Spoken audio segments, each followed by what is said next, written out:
This is just a sample of the audiobook.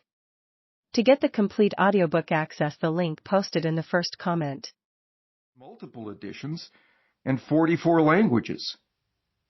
In this last regard, my Polish colleague, Professor Wilhelmina Wosinska, offered an affirming yet sobering commentary on the perceived worth of the book. She said, "You know, Robert, your book Influence is so famous in Poland, my students think you're dead." On the other hand, in keeping with a quote my Sicilian grandfather favored, "If you want things to stay as they are, things will have to change." There was a case to be made for timely upgrades. It has been some time since Influence was last published, and in the interim, changes have occurred that deserve a place in this new edition. First, we now know more than we did before about the influence process. The study of persuasion, compliance, and change has advanced, and the material that follows has been adapted to reflect that progress. In addition to an overall update of the material, I've devoted more attention to updated coverage of the role of influence in everyday human interaction, how the influence process works in real-world settings rather than in laboratory contexts. Relatedly, I've also expanded a feature that was stimulated by the responses of prior readers.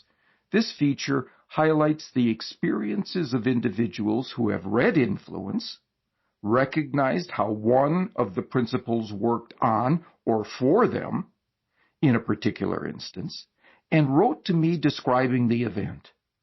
Their descriptions, which appear in the reader's reports of each chapter, illustrate how easily and frequently we can fall victim to the influence process in our daily lives.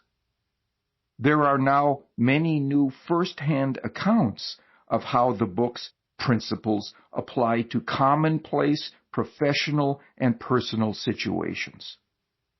I wish to thank the individuals who contributed the readers' reports used in past editions. I would also like to invite readers to contribute similar reports for possible publication in a future edition. They can be sent to me at readersreports@influenceatwork.com. Finally, more influence-related information can be obtained at www.influenceatwork.com. Besides the changes in this edition that are updated extensions of previously existing features of the book, 3 elements appear for the first time. One explores internet-based applications of proven social influence tactics. It's clear that social media and e-commerce sites have embraced the lessons of persuasion science. Accordingly, each chapter now includes, in specially created e-boxes, illustrations of how this migration into current technologies has been accomplished. The second novel feature is the enhanced use of endnotes, which you can find in the enhancement, as the place where readers can find citations for the research described in the text, as well as citations and descriptions of related work. The endnotes now allow for a more inclusive narrative account of the issues at hand. Finally, and most significantly, I've added a 7th universal principle of social influence to the book, the principle of unity.